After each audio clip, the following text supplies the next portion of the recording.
Preparing Batman Begins, I had wanted to redesign the technology of the suit completely, but we really didn't have time to be able to completely rethink the way in which the suit would be made. So in coming into the sequel, I really wanted to get Lindy to follow through that idea of, you know, building it from the ground up in a completely different way. We're using completely different technology.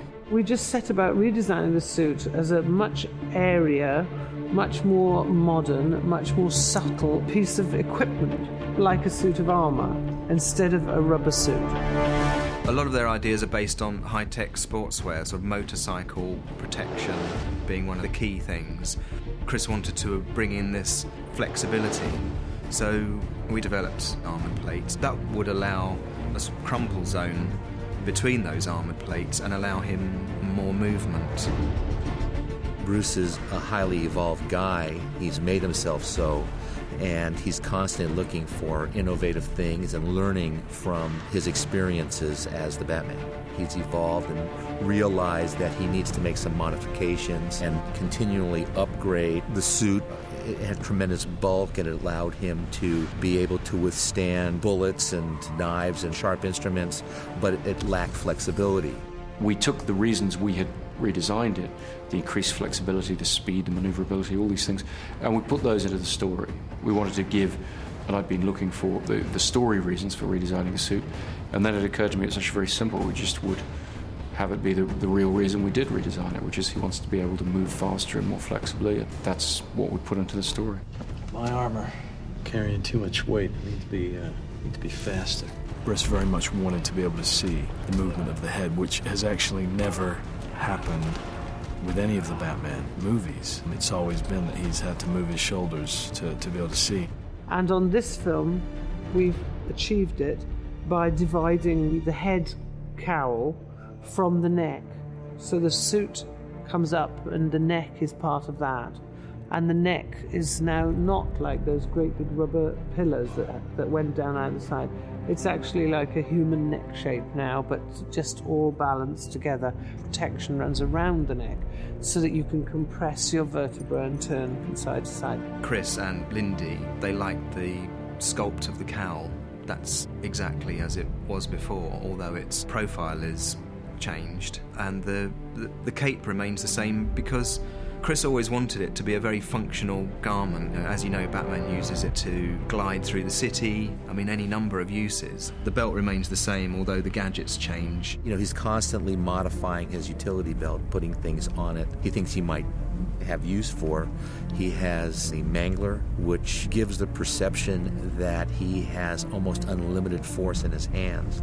The sticky bomb gun, it comes out in two halves from his utility belt, and you click it in, so it unravels and becomes a pump action gun. It basically fires charges over long distances, and it folds all back down together, and he can carry it on his belt. The finned gauntlets have moved on from the idea that there were these sort of ninja blades, and now there's the two rows. Those become weapons, and that functionality is something that Chris has always strived for. Perhaps you should read the instructions first. It looks more real world. The thing with the foam latex molding is however well you design the sculpt of the suit, but you're pretending the material is something else. And so if you expose it under too much light, that trick, you know, the way the suit folds, whatever, that trick is given away. With this suit, it's really what you see is what you get. We are using the actual materials the way they appear on the suit. That's the way they would appear in real life. And so you can light it more brightly, and there are scenes where we show much more of Batman than we did in the first film. And the suit looks absolutely beautiful like that because it looks like what it is, a real thing that you can actually wear. It's not pretending to be something else. It really is this suit of armor. Everything has to be based in reality.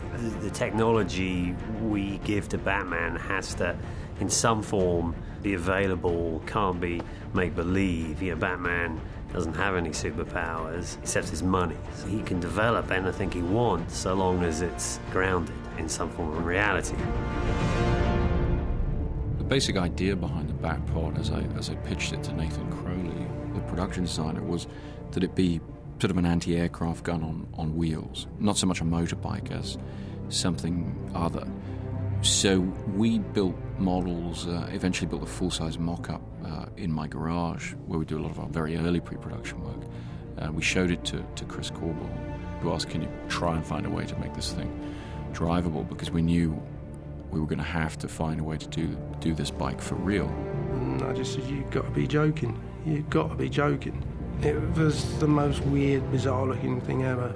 And, you know, when I saw the huge wheels, front wheels and back wheels, the first thing I said, well, I don't know whether we're going to be able to steer this thing. It'll probably go great in straight lines, but I don't know whether we'll be able to turn corners. It became apparent to me that I had to quickly get together, very quickly, a prototype, a very basic prototype, to see if we even stood a chance.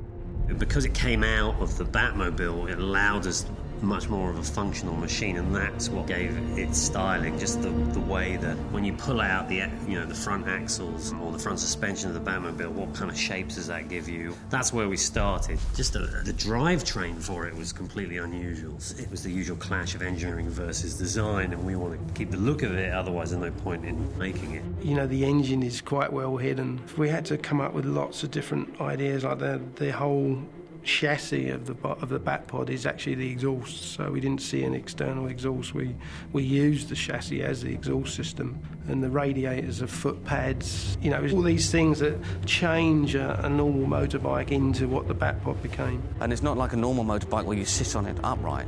You actually lie on it, so you're flat. That was an incredibly hard thing to ride. No one could just get on that and ride it. It was too difficult. We brought in a guy called Jean-Pierre Goy.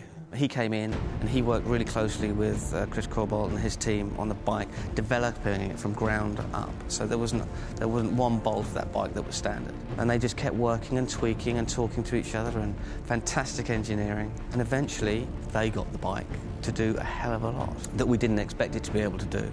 In the development stages, we had a few, falling off, keep turning corners and trying to do things. And the first time he got on it, he just rode it around, he rode it up pavements. He actually stood up on the seat in the end. And he just got off and said, I can make this work, this is going to be my bike. He said that this is not riding a motorbike, riding the Batpod, he's his own animal. There's a huge amount of testing. 98% of everything you see on the screen can be tested as from once to 25, 30 times. You have to keep getting it right. You start off small and they get bigger and bigger, get people closer, till you get to that mark where that's the cut-off line. The key visual element that we hadn't expected to get was actually the cape and the way the cape blows in the wind as he drives. We had devised, with Lindy Hemming, a backpack shape that the cape could fold up into, using the memory fabric idea from the first film. Originally, every time he rode the bike, we were going to use that backpack shape because we felt that the cape would immediately get caught in the rear tire and pull the rider off. But as Chris and his guys started to test the running of the bike with the costume on, they found that, in fact, it picks up the wind right away and it never actually got caught in the wheel. And I was delighted about this because I think there's something about the image of the cape flapping riding the bike that really makes it Batman, makes it what it needs to be. And we were able to get stunning footage of the Batpod. Once again, we shot most of it off of the Ultimate Arm, so we were able to swing the camera in front and behind, up and down, all around the Batpod, and really get some stunning footage, particularly under lower whacker again. We photographed most of the Batpod work in IMAX, too. So we had to stay pretty wide because it's long and the IMAX format is tall, and it's just stunning on camera, I think. It's a really sexy machine. For the motorbike part of the chase, we did a lot of footage mounting an IMAX camera to the front of a motorbike. Very unwieldy thing for the operator to drive, but we were able to get some really great shots following the Batpod and really sort of going through the events of the chase with it. I think this kind of action, this kind of chase is most interesting when you're really feeling what the characters are feeling. You're really passing through the action subjectively. Now there's a Batman.